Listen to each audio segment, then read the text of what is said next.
Bienvenue sur ce podcast du monde de Lulu. Je suis Clara, accompagnante à la naissance et maman de 2 enfants, Lucas et Eva, 5 ans d'écart en instruction en famille. J'ai créé ce podcast pour parler de façon positive de la grossesse, de l'accouchement et de parentalité. Le but, c'est d'écraser les clichés pour reprendre confiance en soi et en son corps. Tu trouveras ici des témoignages personnels, des réflexions professionnelles, des discussions intimes ainsi que des interviews. Et ce, en toute bienveillance. Sache que chacun de ces épisodes sont le fruit de mon propre cheminement, autant personnel que professionnel. Je te propose de m'y accompagner au fil de tes envies. Je te souhaite une belle écoute. Bonjour à toi, aujourd'hui je voulais parler de l'histoire des naissances. Alors la petite histoire, on va pas faire un épisode d'1 heure et je m'appelle pas Stéphane Bern non plus, mais on pourrait croire que l'obstétrique est récente et que les pratiques qu'on utilise aujourd'hui le sont, mais pas vraiment. Alors je vais commencer par donner 2 exemples et puis après on va voir un petit peu plus comment est apparue l'obstétrique qu'on connaît aujourd'hui. Le premier exemple qu'on pourrait donner, c'est l'histoire de la date de terme. Le calcul de la date de terme, de l'estimation de la date de terme, il date d'il y a 300 ans, et il a été fait sur 100 femmes par un professeur néerlandais, et il s'est dit, tiens, 100 femmes c'est suffisant pour déterminer un calcul qui sera définitif. Sauf que ce calcul, il a été repris par un Allemand, puis par un journal américain, et rien n'a jamais été prouvé, et puis rien n'a jamais été changé. Il y a eu des petits ajouts, des petits trucs, des petits machins, mais ce qu'il faut savoir, c'est que ce fameux néerlandais, il y a 300 ans, lui, il bossait sur un calendrier lunaire, donc avec des mois de 28 jours. Donc aujourd'hui, on calcule la date de terme de cette même façon-là. Et puis l'autre pratique qui est très ancienne et un peu barbare, c'est la position gynécologique. Elle a été inventée par le médecin qui assistait aux accouchements à la cour de Louis XIV. Le roi lui aussi assistait aux accouchements et il voyait pas bien. Donc il a demandé à son médecin de régler le problème et paf, on a demandé aux femmes d'accoucher sur le dos. Alors le but de cet épisode d'aujourd'hui, c'est pas de détruire la médecine obstétricale, mais bien de démontrer que la médecine obstétrique est en soi moderne, puisque les gynécologues ne sont apparus qu'en 1950, et paf, comme ça tout le monde à la maternité, et avant on accouchait chez soi, assisté par des sages-femmes, et que malgré tout, certaines pratiques restent très anciennes et devraient d'ailleurs être mises à jour. Tout ça, ça va avec le fait aussi qu'on est persuadé que avant cette arrivée de la maternité, les femmes passaient leur temps à mourir en couche, et que les bébés mouraient beaucoup. Alors oui, on va pas se cacher, on va pas se mentir, le taux de mortalité maternelle et infantile était élevé, notamment au Moyen-Âge, mais bon, tu vas comprendre après, mais si je te dis Moyen-Âge, tu comprends déjà, je pense, et puis durant aussi les temps modernes. Je te renvoie à tes cours d'histoire, d'ailleurs, moi je suis en plein dedans en ce moment avec mon grand. Mais à ton avis, du coup, pourquoi ces femmes mouraient et ces bébés mouraient?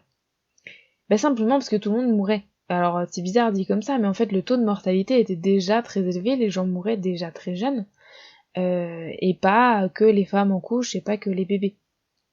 C'est surtout l'hygiène et la médecine qui étaient 2 choses inconnues au bataillon à l'époque.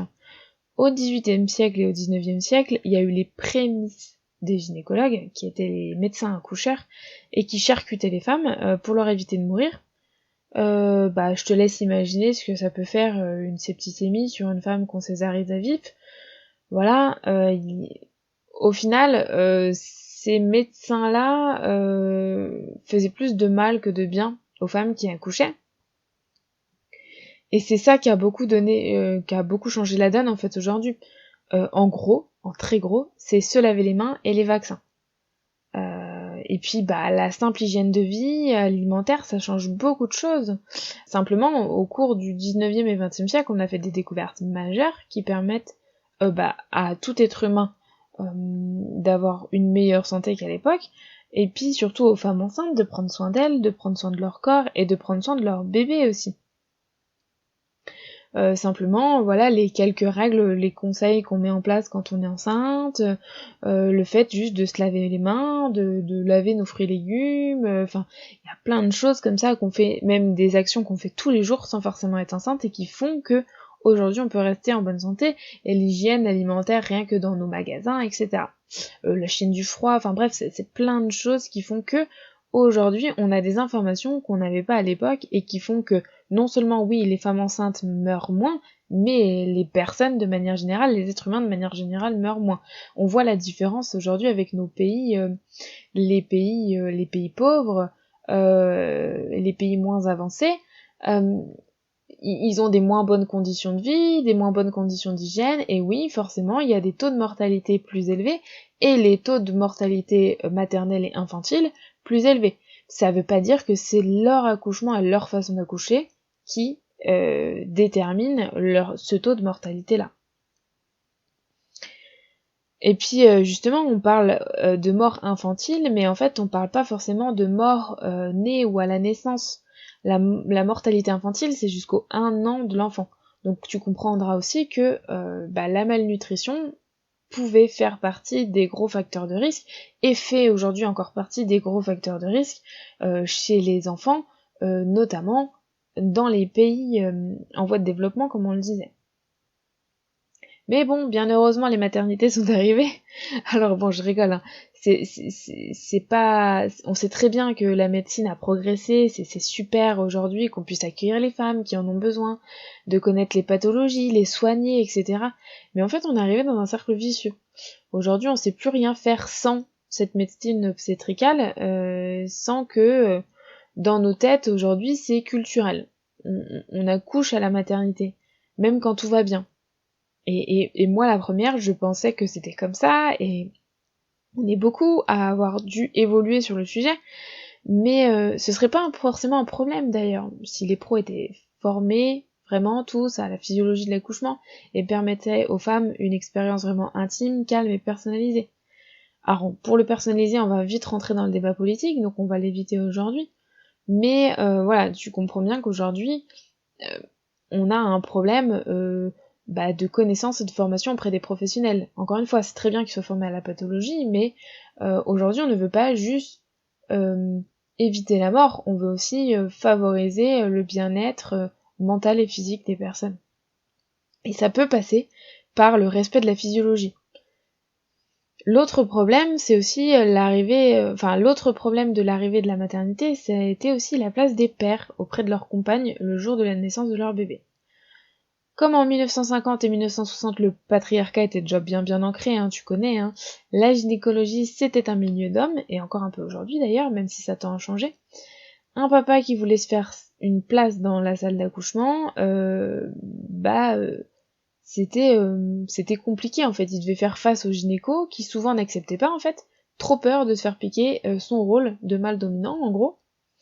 Et puis on s'est dit que bon, après c'est bon, le syndrome de la blouse blanche il est bien installé, personne n'osera jamais remettre en cause la parole d'un médecin, parce qu'ils ont fait des études, parce que c'est comme ça, parce qu'aujourd'hui on ne propage plus, en fait, on ne se partage plus de femme en femme, par exemple, la connaissance sur notre corps, ce qui était fait à l'époque, puisque comme je le disais, à l'époque c'était les sages-femmes qui s'occupaient de la naissance des bébés, qui accompagnaient les femmes, et en fait, d'une femme à une autre, etc., on se racontait des histoires de naissance, on se racontait, voilà, parce qu'on n'avait pas internet, parce qu'il n'y avait pas les médecins, etc. Donc, il y avait une communication entre femmes qui était beaucoup plus élevée que celle qu'on a aujourd'hui. Donc, voilà, plus personne n'ose remettre en cause la parole des médecins, donc les pères ont réussi à prendre une place dans les salles d'accouchement, mais sans aucune clé pour gérer leurs propres émotions, ni pour soutenir leurs femmes correctement. Donc ça a été aussi un problème, et encore aujourd'hui, on peut constater que beaucoup d'hommes ne se sentent pas à l'aise dans les salles d'accouchement, au-delà du stress et de l'appréhension qui est totalement normal, évidemment, mais qui se pensent inutiles et doivent rester dans un coin à surtout pas déranger.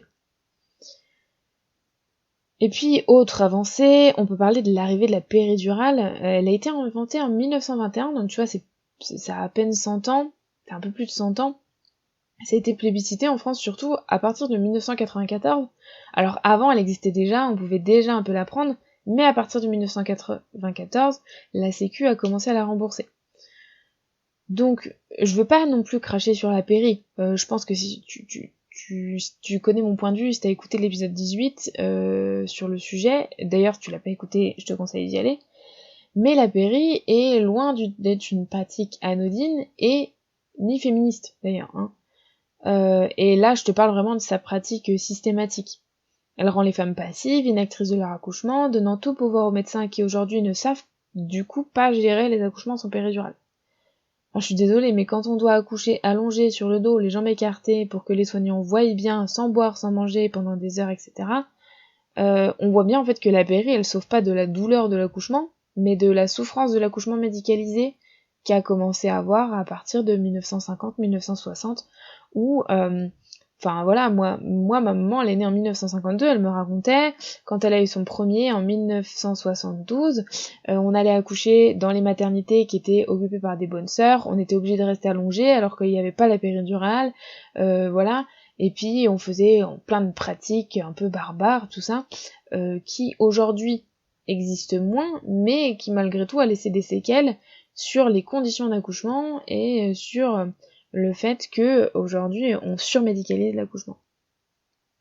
Comme tu le vois, la péri et son utilisation quasi systématique est récente. Avant 1994, beaucoup de femmes accouchaient sans mourir, alors pas forcément de façon physiologique dans le sens où à partir du moment où on t'impose quelque chose, c'est plus physiologique, mais malgré tout, la médecine n'était pas là pour forcément les empêcher de mourir, etc. Le fait est que la médecine ne fait pas que du bien quand on l'impose à un événement naturel normal. Alors je vais me répéter pour finir, hein, mais le but c'est pas de descendre la médecine obstétricale, le but c'est de faire comprendre qu'elle a des conséquences non négligeables de par sa pratique et son histoire. Comme je l'ai dit, la médecine elle sauve des vies, c'est très bien, mais la médecine a aussi de nombreuses pratiques iatrogènes, c'est-à-dire qui ont des conséquences sur la santé de la personne qui subit ces pratiques. C'est ce qu'on peut appeler les fameuses cascades d'intervention dans l'accouchement, mais ces pratiques iatrogènes, en fait, elles ne sont pas réservées à l'accouchement. C'est-à-dire que tu as plus de chances d'attraper certaines maladies à l'hôpital que chez toi. Parce qu'on parle de maladies nosocomiales, etc. Tout ça, c'est des choses qui sont liées à la surutilisation de la médecine et le fait que, parfois, peut-être que s'il n'y a pas besoin, ce serait peut-être bien de la laisser de côté. Ce que je veux dire, en fait, par tout ça, ce petit bout d'histoire, c'est que non, c'était pas forcément mieux avant, mais c'est pas mieux maintenant non plus. Vouloir un accouchement physio, c'est pas une mode vintage, parce que c'est souvent ce qu'on me dit, ah là là, tu fais faire comme nos grands-mères, etc.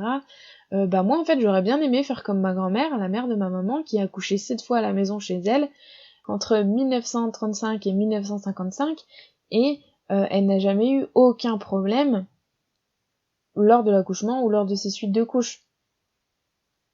Ça montre, alors c'est qu'un exemple, effectivement, on peut pas partir d'un exemple pour pouvoir faire une généralité, mais c'est juste pour montrer que, à la limite, vouloir un accouchement physio, c'est pas ça, c'est juste vouloir la chose pour laquelle on est programmé quand on décide d'avoir un enfant.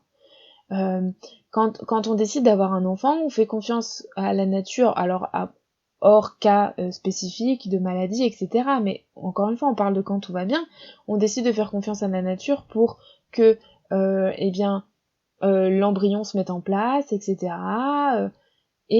Juste pourquoi ne pas continuer après à faire confiance jusqu'à l'accouchement? Alors encore une fois, il y a des couacs et c'est bien que la médecine soit là dans ces cas-là. Mais voilà, c'est pour un peu remettre les choses en place. Le but c'était pas de faire peur, hein, mais comme effectivement je parle souvent de cascade d'intervention, de surmédicalisation, du coup je voulais revoir un peu avec toi de tout ça, d'où ça venait, et pourquoi encore aujourd'hui beaucoup de personnes sont persuadées que avant on mourait en couche, et que pourquoi c'est dangereux d'accoucher à la maison, etc. Ça fait partie des clichés qui font que malheureusement, les femmes aujourd'hui se renseignent de moins en moins sur la physiologie de la naissance, sur le processus de la naissance, alors que c'est la base. Et ça veut pas dire qu'on n'a pas le droit de vouloir un accouchement médicalisé, ça veut dire que être renseigné, c'est la chose et l'astuce principale pour avoir confiance en soi et déjà vivre un peu plus sereinement le moment. Voilà, du coup je m'éparpille un petit peu là, mais moi, je trouvais ça sympa de revoir 2-3 dates, de revoir 2-3 choses pour montrer que l'obstétrique, c'est une médecine moderne et pourtant, il y a plein de choses qui existent depuis des années. Voilà, j'espère que ce petit brin d'histoire t'a plu. Et puis n'hésite pas, si tu veux de l'information, être outillé et soutenu durant ta grossesse et pour ton accouchement et ton postpartum, il y a mon programme qui s'appelle Naître sereinement qui est disponible dès maintenant et à vie une fois que tu l'as. Je te souhaite une bonne journée ou une belle soirée en fonction de ton heure d'écoute et je te dis à très vite. Ça y est, c'est la fin de cet épisode et j'espère qu'il t'a plu. N'hésite pas à t'abonner. En tout cas, à très vite ici ou sur Instagram. Plein de belles choses.